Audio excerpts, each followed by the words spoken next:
Saudara, hampir semua orang, bahkan orang Kristen mengatakan bahwa Indonesia sedang tidak baik-baik saja.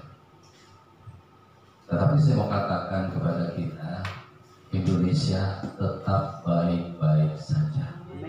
Kenapa, saudara? Andai kata Tuhan Yesus tidak ada di Indonesia, Tuhan Yesus tidak dimuliakan di Indonesia, memang Indonesia tidak baik-baik saja.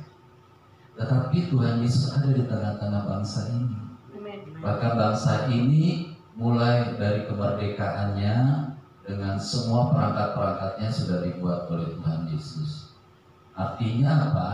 Allah kita turut bekerja dalam segala sesuatu. Ngapain? Mendatangkan kebaikan. Jadi Indonesia baik-baik saja enggak? Baik-baik saja, sudah.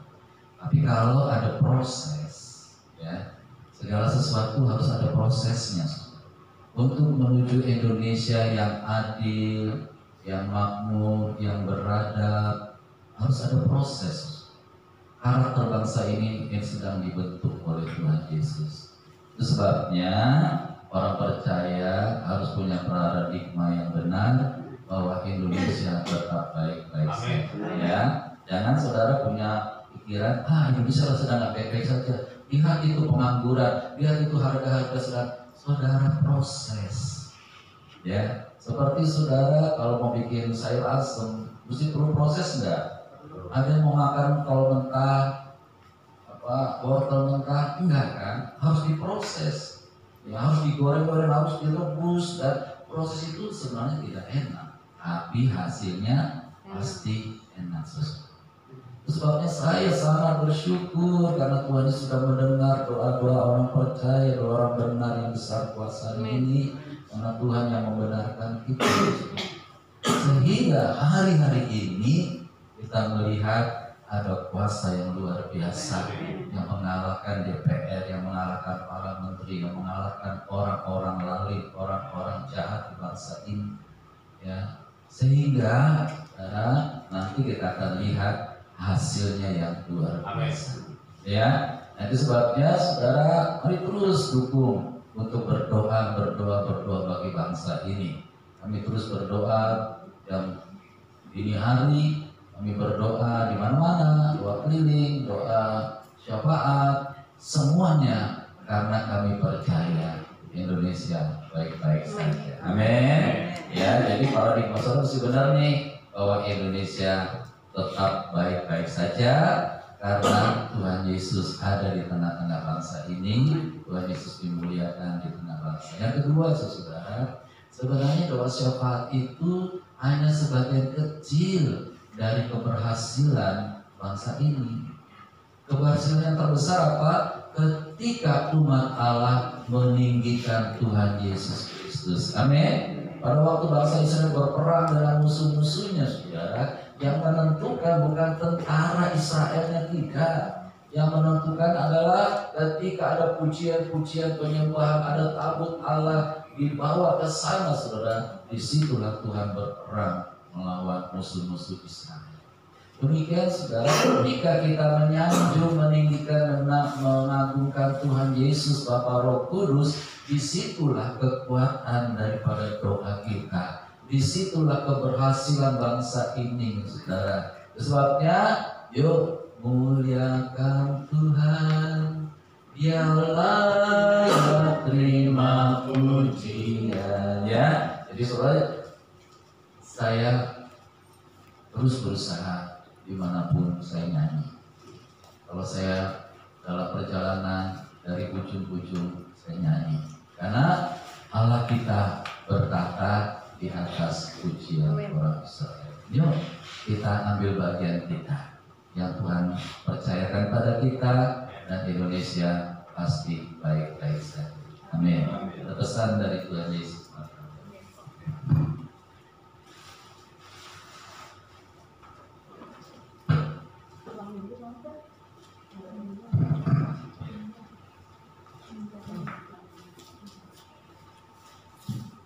Tuhan Yesus dahsyat. Amin. Terima kasih Tuhan Yesus, kami mengucap syukur pada pagi hari ini kami boleh ada di dalam rumah-Mu.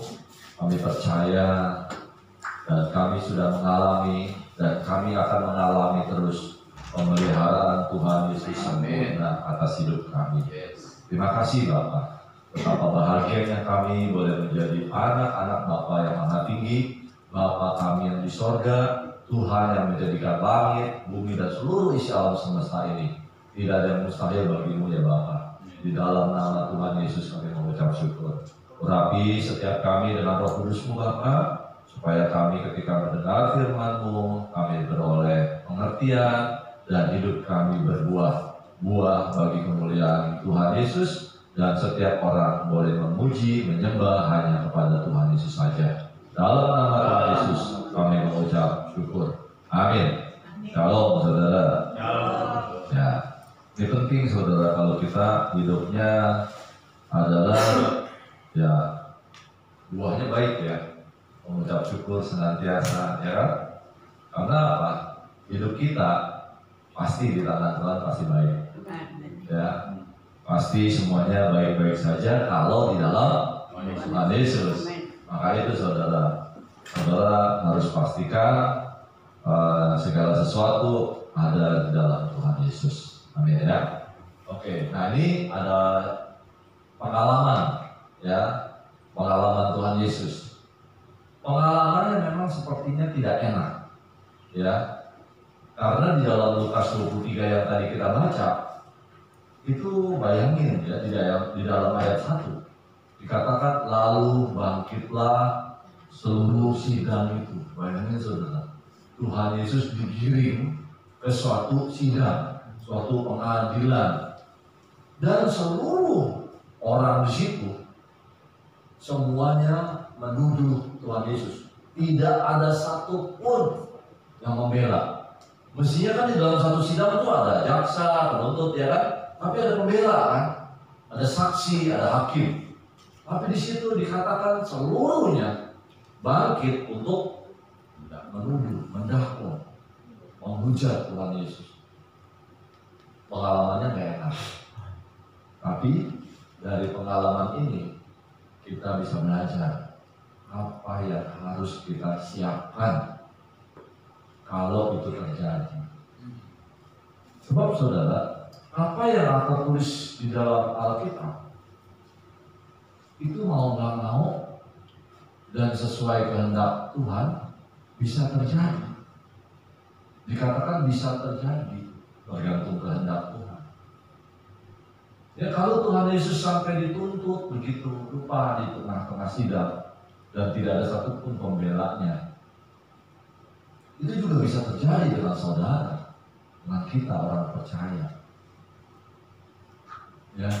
Nah, kita melihat hal ini sudah diperlihatkan, apalagi kita dengar lagunya, hidupku menggenapi firman-Mu. Jadi apakah ini firman Tuhan? Nah, di dalam Alkitab Lukas kok 23 itu kan firman Tuhan, meskipun itu adalah peristiwa. Nah, di sini saya dapatkan ketika saya mempersiapkan materi pemberitaan firman seperti ini, apa yang Tuhan sampaikan. Jadi saudara, siapkan diri kita bahwa hal ini bisa saja terjadi. Mungkin kita bilang, Tuhan kalau boleh selamatkanlah saya dari segala macam yang jahat, dari bentuk kejahatan. Ya kan, kita kan selalu doanya itu, jauhkan dari segala pencobaan. Ya, tapi ada hal-hal di mana hal itu kita dapat di dalam Alkitab, kita baca, dan Tuhan Yesus mau kita sempurna. Mau di dalam situasi apapun kita menang. Di dalam situasi apapun kita tetap memuliakan Tuhan Yesus. Jadi jangan berharap kepada pembelaan manusia. Jangan, karena di sini peristiwanya tidak ada satupun yang membela. Meskipun ada satu murid yang bilang, Tuhan aku berani mati bersama-sama Engkau. Tapi tidak terjadi. Tuhan Yesus tetap disalib sendirian. Saudara, meskipun itu kita mengucap syukur, itu menjadi tetap hal yang baik buat kita. Karena dengan demikian Tuhan Yesus disalib, dosa kita semua ditebus, ya diampuni. Cukup kalau Tuhan Yesus nggak disalib, nggak ada bayaran untuk dosa kita. Tapi mengucap syukur, puji nama Tuhan Yesus, kita semua sudah ditebus. Dari dunia ini menjadi anak-anak surgawi, ahli waris kerajaan surga. Itu yang harus kita pelihara sampai sekarang dan bahkan sampai nanti. Sampai kapan? Sampai kita pulang ke surga. Nah, saudara, ya, saudara, ini ayat yang saya dapatkan. Lihat di ayat yang kedua. Di situ mereka mulai menuduh Tuhan Yesus.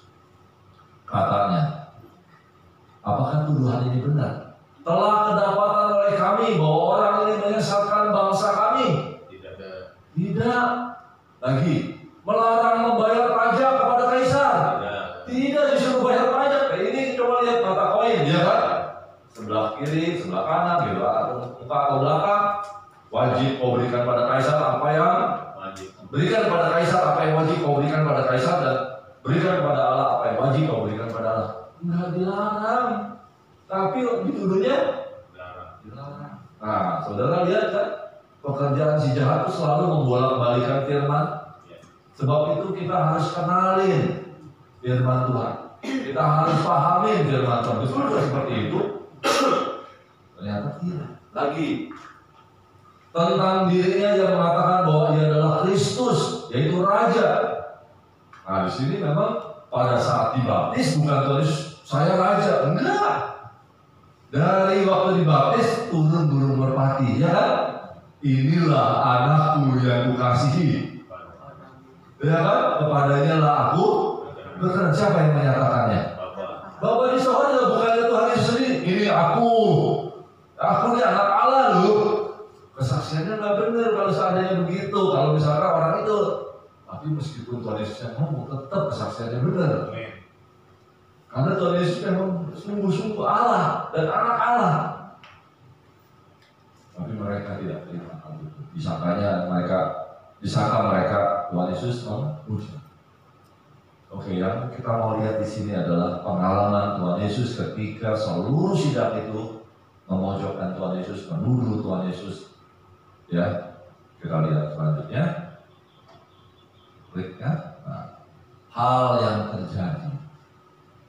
Saudara bisa membayangkan suatu situasi di mana semua orang melakukan hal yang sama, yaitu menghakimi, menilai, menuduh, memojokkan, membuli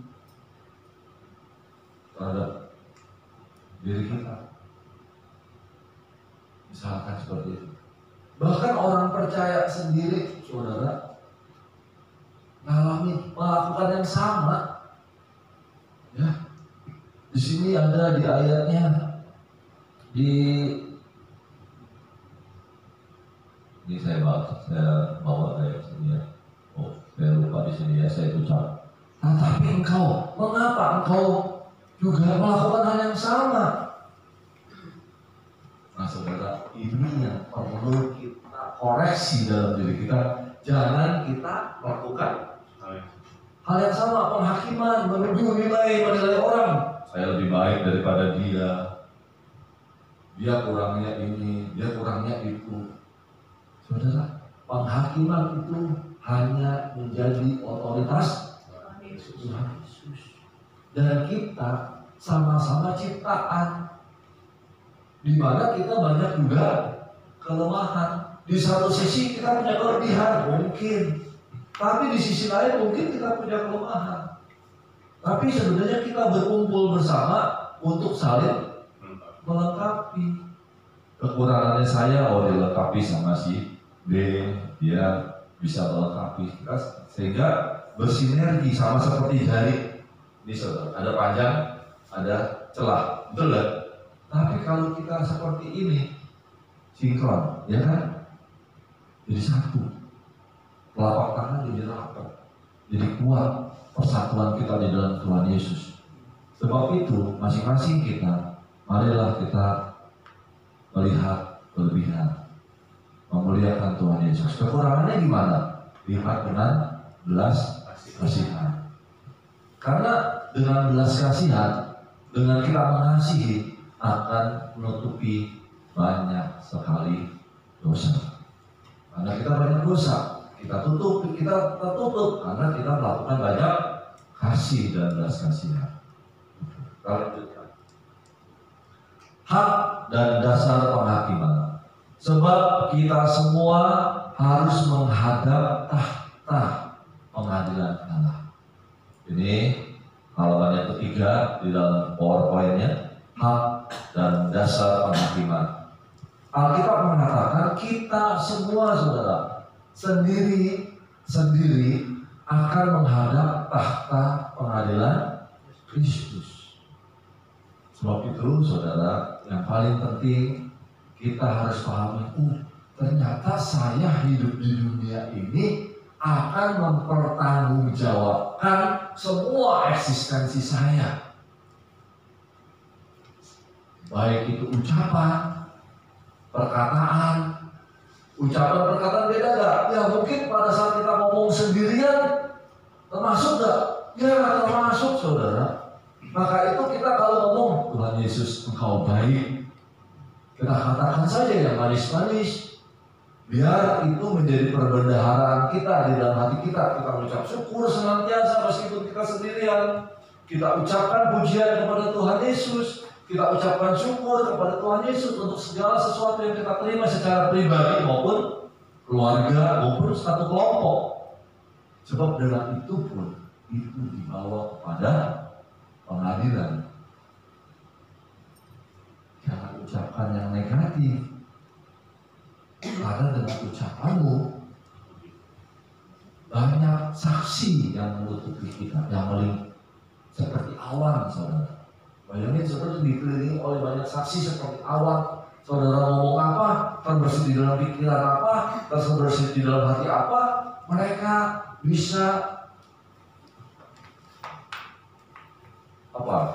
lontarkan seperti dari atas sebuah rumah. Yang dibisikkan itu bisa dikumandangkan. Waduh. Jadi hari kita pastikan semua perbendaharaan hati kita hanya ada yang baik. Amin. Supaya ketika kita di pengadilan, anakku, begitu dibongkarnya kita, hatimu yang keluar, setiap perkataan keluar kan, meskipun di dalam hati terpampang dengan corong, dengan speakernya, tapi ternyata itu semua benar di hadapan Tuhan. Karena sekalipun kau lagi susah, engkau mengucapkan syukur senantiasa. Ketika engkau menderita, engkau ucapan syukur kepada Tuhan Yesus. Ucapkan terima kasih. Itu semua akan dikumandangkan di dalam pengadilan Allah. Mari, mulai saat ini kita mengubah semua buah yang buruk menjadi buah yang baik. Kita buang yang kotor. Tuhan Yesus, aku mengucap syukur bahwa di dalam setiap perkara yang aku hadapi, semua Tuhan turut bekerja mendatangkan kebaikan. Aku percaya itu. Karena saudara yang menghadap tata pengadilan itu sama seperti Tuhan Yesus tadi. Murid-muridnya nggak ada satupun yang ikut. Nanti pun mengalami yang sama. Ketika kita menghadapi tahta pengadilan Kristus, kita sendirian. Yang menjadi saksi doang yang banyak. Betul.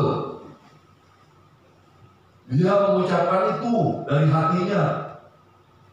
Dia mengucap syukur. Biarkan itu yang terjadi. Ketika kita diperhadapkan sendirian, tapi yang keluar dari pembicaraan kita, meskipun kita sendirian, meskipun kita nggak ada orang di sekitar kita, mungkin ruangannya pun kedap, nggak ada satupun yang negatif. Tapi hanya keluar ucapan syukur, hanya keluar pujian kepada Tuhan Yesus. Dengan demikian semakin cemerlang kita di hadapan Tuhan.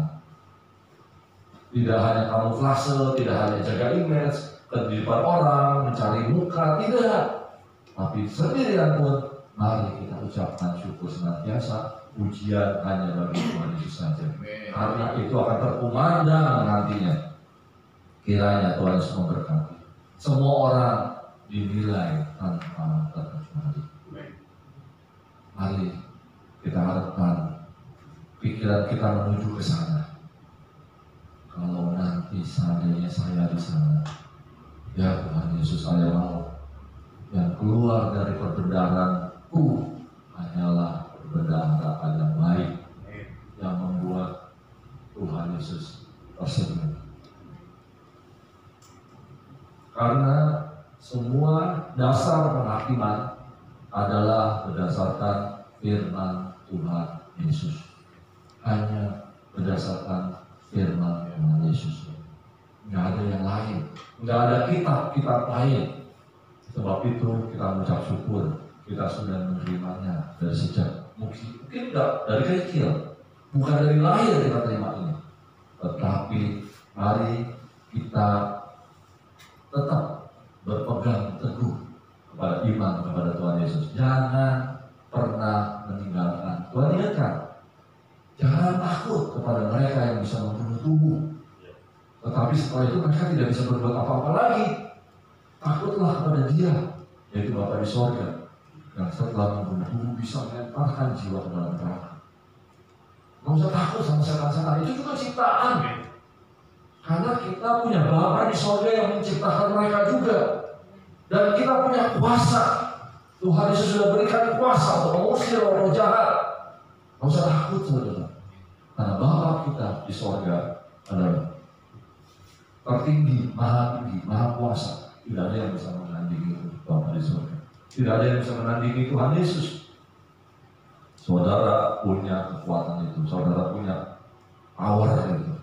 Otoritas itu pun semuanya cuma berdasarkan kasih karunia, tidak untuk membanggakan diri. Saudara pakai itu karena kekuatan doamu, kekuatan ucapan syukurmu, itu yang membuat jalan pintas masuk ke dalam kasih karunia Tuhan. Jangan lagi ada kata-kata yang membuat engkau terperosok, ya. Baik itu di dunia ini maupun nanti. Kiranya Tuhan Yesus memberkati. Pertanggungan jawab. Demikianlah setiap orang satu-satu. Setiap orang, tidak berkelompok. Tolong dong belain saya, betul kan saya melayani, betul kan saya memberitakan firman Tuhan, betul kan? Enggak ada, saudara. Semua sudah transparan. Semua sudah terlihat.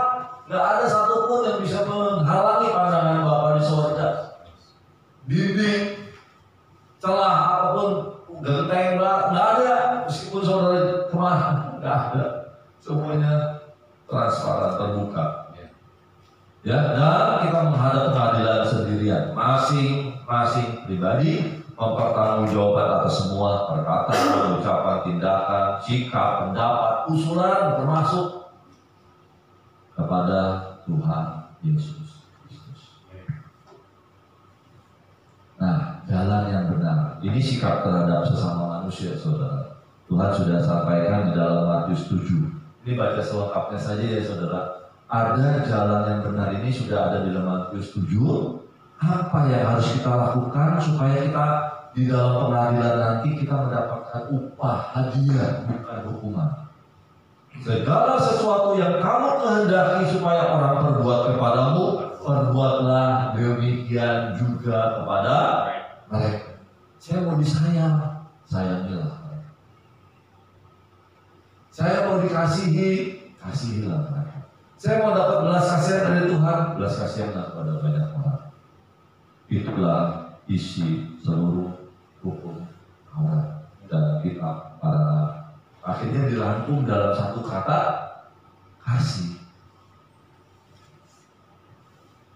Dan yang kedua, ini adalah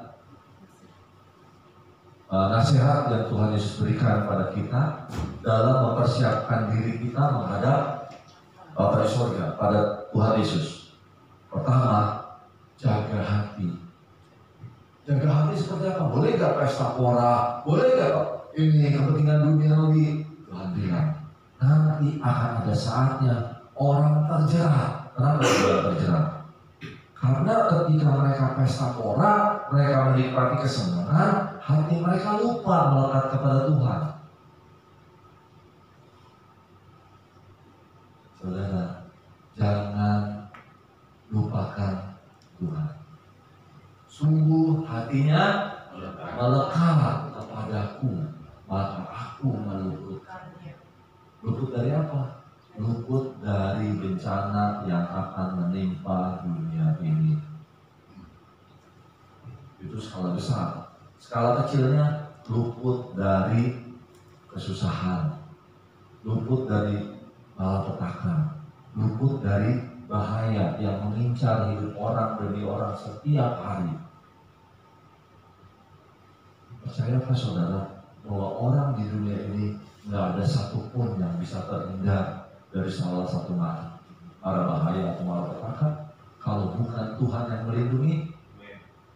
Ya saudara, kalau saudara jalan tiba-tiba terbang kena angin, saudara di sini kita ucap syukur nggak ada angin yang langsung bisa geser mobil geser, kecepatan anginnya nggak tahu, tiba-tiba orang jatuh tumbang pohon, kita nggak ngerti. Tapi kalau kita hidup sampai saat ini, itu semua karena perlindungan Tuhan Yesus. Ucapkanlah syukur kepada Tuhan Yesus. Saudara, ini yang terjadi ketika dunia dengan segala kepentingannya, kemampuannya menjadi jerat.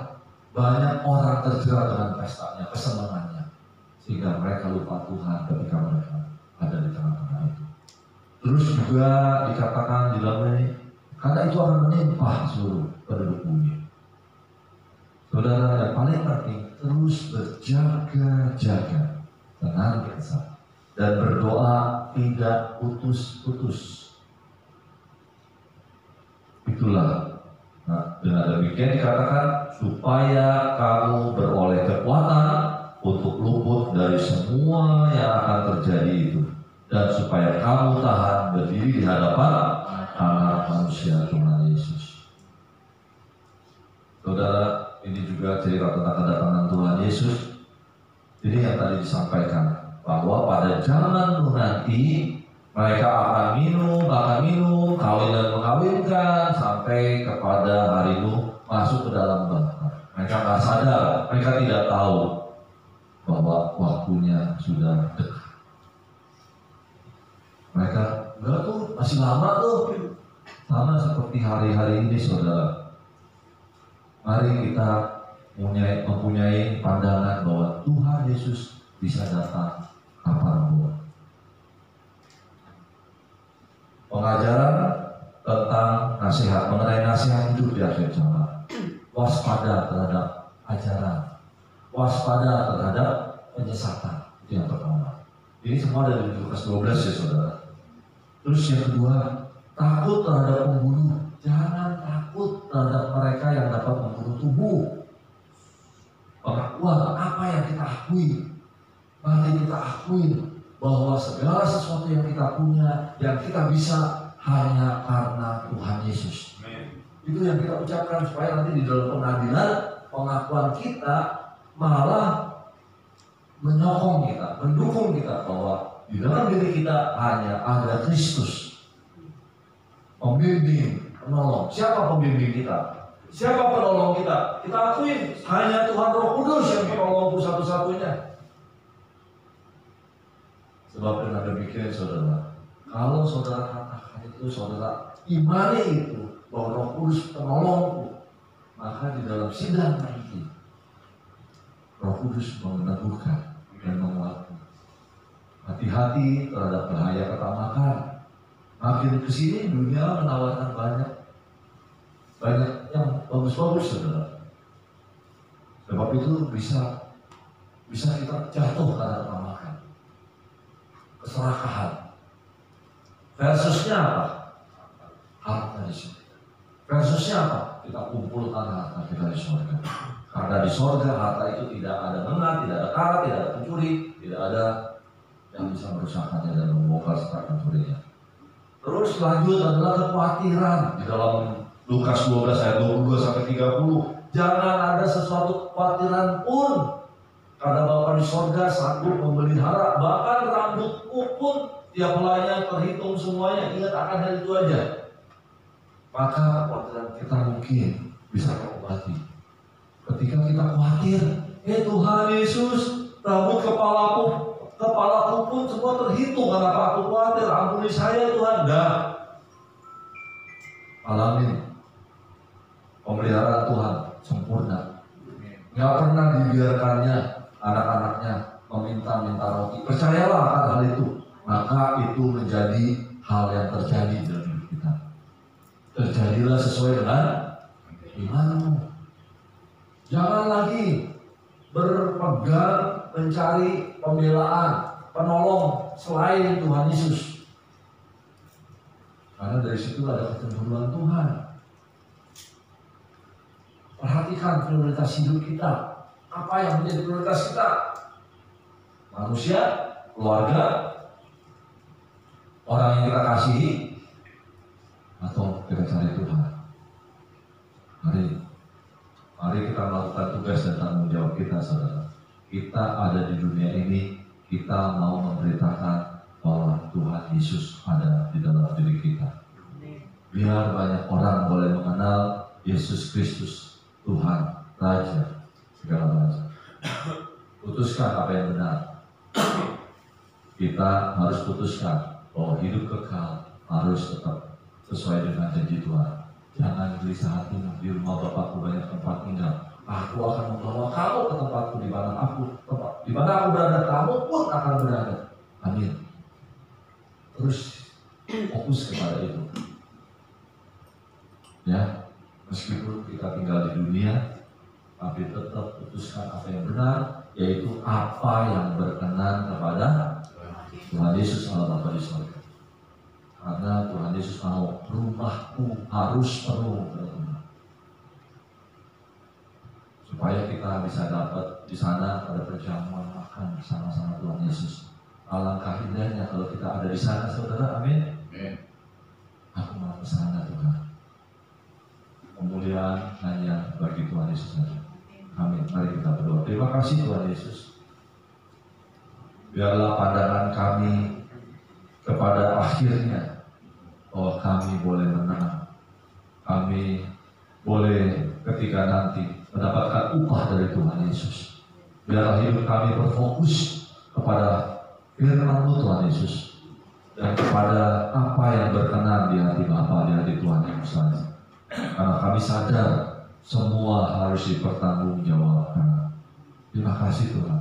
Kau ubahkan isi hati kami, pikiran kami, hanya ada perbendaharaan yang baik, sehingga kami boleh bersuka cita bersama-sama Tuhan selama-lamanya. Amin.